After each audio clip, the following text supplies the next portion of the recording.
नमस्कार, आप देख रहे हैं न्यूज 18 का डिजिटल प्लेटफॉर्म और मैं हूं आपके साथ जागृति खंतवाल। आज पश्चिम बंगाल की राजनीति में एक ऐतिहासिक दिन है क्योंकि भारतीय जनता पार्टी के वरिष्ठ नेता सुवेंदु अधिकारी आज दोपहर 11 बजे यानी कि अब से कुछ ही देर में पश्चिम बंगाल के मुख्यमंत्री पद की शपथ लेने जा रहे हैं।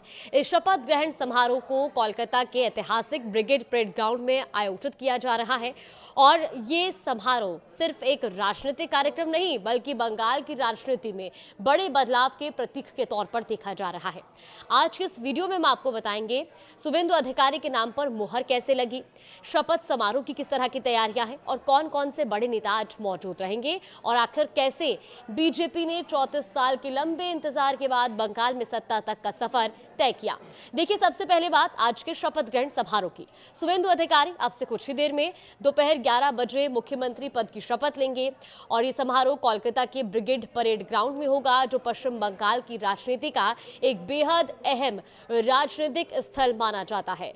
इस समारोह में प्रधानमंत्री नरेंद्र मोदी, केंद्रीय गृह मंत्री अमित शाह समेत एनडीए के कई बड़े नेताओं के शामिल होने की जानकारी है और ये सिर्फ एक कार्यक्रम के तौर पर नहीं देखा जा रहा है। ये कोई राज्य स्तरीय कार्यक्रम नहीं रहेगा बल्कि राष्ट्रीय राजनीति के लिहाजे से भी बेहद महत्वपूर्ण बताया जा रहा है।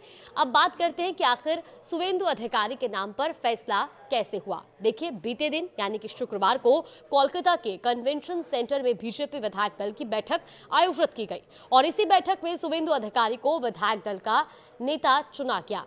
बैठक खत्म होने के बाद केंद्रीय गृह मंत्री अमित शाह ने औपचारिक रूप से उनके नाम का ऐलान किया और इसके तुरंत बाद सुवेंदु अधिकारी लोक भवन पहुंचे, जहां उन्होंने राज्यपाल से मुलाकात की और सरकार बनाने का दावा पेश किया। यानी अब सारी संवैधानिक प्रक्रिया पूरी हो चुकी है और आज वो आधिकारिक तौर पर पश्चिम बंगाल के मुख्यमंत्री पद की शपथ लेंगे। अब जरा शपथ ग्रहण समारोह की तैयारियों पर भी नजर डालते हैं। ब्रिगेड परेड ग्राउंड को बड़े स्तर पर सजाया गया है। कार्यक्रम स्थल पर वाटरप्रूफ टेंट लगाए जा रहे हैं ताकि मौसम का असर समारोह पर ना पड़े और इसके अलावा बंगाल की सांस्कृतिक पहचान को भी खास तौर पर दिखाने की तैयारी की गई है, क्योंकि मैदान में झालमुड़ी और रसगुल्ले के स्टॉल भी लगाए जा रहे हैं, जबकि पूरे पंडाल को बंगाल की थीम पर सजाया जाएगा। आयोजकों के मुताबिक कार्यक्रम में करीब 1 लाख लोगों के पहुंचने की संभावना है।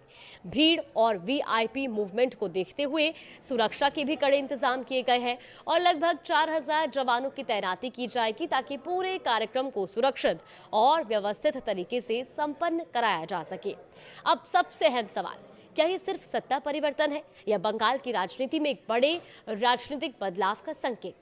इसे समझने के लिए बीजेपी के बंगाल सफर पर नजर डालने की जरूरी है। देखिए, भारतीय जनता पार्टी ने अपने गठन के बाद 1982 में पहली बार पश्चिम बंगाल विधानसभा चुनाव लड़ा था, लेकिन पार्टी को राज्य में अपना खाता खोलने में पूरे 34 साल लग गए।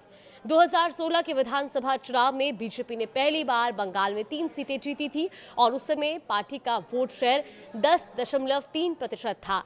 इसके बाद 2021 के चुनाव में बीजेपी ने बड़ा उछाल दर्ज किया और 38.4% वोट शेयर के साथ 77 सीटें हासिल की और अब 2026 के चुनाव में पार्टी ने बड़ा राजनीतिक इतिहास रच दिया और 45.84% वोट शेयर के साथ 207 सीटें जीतकर पूर्ण बहुमत हासिल किया है। यानी 2016 में सिर्फ 3 सीटों से शुरुआत करने वाली भारतीय जनता पार्टी अब पश्चिम बंगाल में अपनी पहली सरकार बनाने जा रही है और सुवेंदु अधिकारी राज्य के पहले बीजेपी मुख्यमंत्री बनने जा रहे हैं। राजनीतिक जानकारों के मुताबिक ये न सिर्फ बीजेपी के लिए बड़ी जीत है बल्कि बंगाल की राजनीति में लंबे समय से चले आ रहे समीकरणों में भी बड़े बदलाव का संकेत माना जा रहा है।